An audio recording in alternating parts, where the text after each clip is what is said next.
Hi, Debbie. Hi, Debbie. Hi. My name is Ratan. And this is Debashish.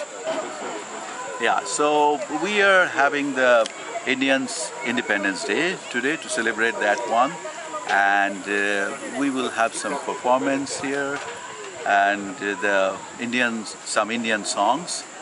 Mostly patriotic songs. We will be actually performing a couple of them. We would be doing the inauguration song with the Indian anthem, and then we will be coming back with a couple of more songs. And Indian Independence Day, how long has India been celebrating this? This is 67th year. 67. And the anthem itself, did that start 67 years ago or prior to that? It was written before that, certainly, and then there was...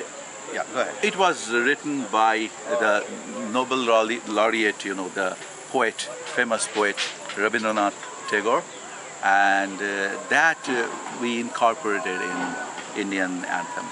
I mean, Independence Day, we always sing that song. Tell me a little bit about Indian song in general. It's very different Indian music than Western music. Well, it's more, there are a few types, I would say. One is pure classical based, then semi-classical based, and then modern.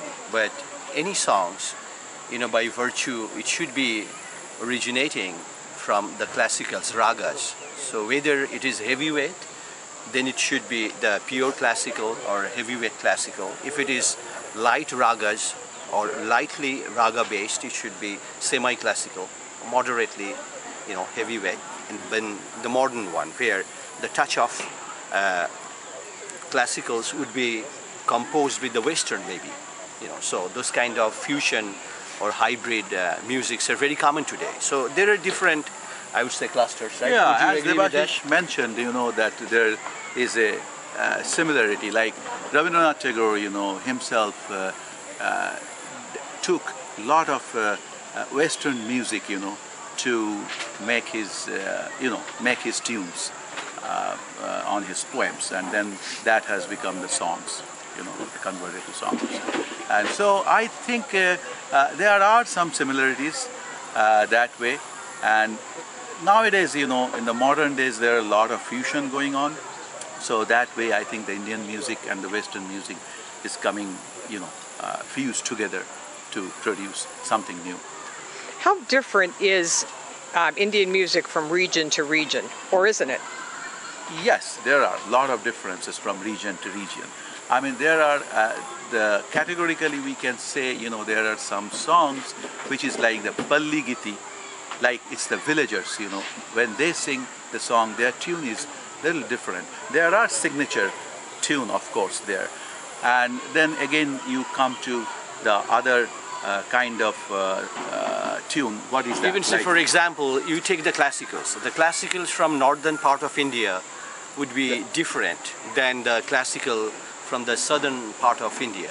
Though they are basically the same classicals, but the presentations, the expressions would be slightly different. But hey, it is same, the classical ragas, so it has to be similar, very close. Presentations might be different, say the dances. So some of those great dances, which should be, based on all those classical songs, vocals or instrumentals. So you will see all those, as Ratanda said, that there would be different kind of expressions from different states. And sometimes they are all signatures of different states, their values, their history, their ethnicity. So everything put together. And what about the instruments? Do they change from region to region? Sure. Yeah, of course. Instruments There are different varieties of instrument. I mean, you can find it out, if you Google it, I mean, you will know. Actually, some of the instruments you will see, they are so typical or they are so region-based. Say, I would say Ghattam. Ghattam comes from, southern part of India, which is very popularly used in dances or songs. But and what is that? This is basically is made of soil. Burnt soil is a vessel, basically, for storing water. Ghattam. Okay. And they use use of that empty vessel. Empty vessel. And they are so good. But when you come to the northern side or the eastern side, you will see not really the use of Ghattam, but you will see more of tabla or dhol or naal those are different. All And what are percussions. All they are basically percussion. Percussion. Okay. Yeah. Okay. And also they have introduced the violin. I mean, in a lot of songs, Indian songs, of the music, you will find the use of violin.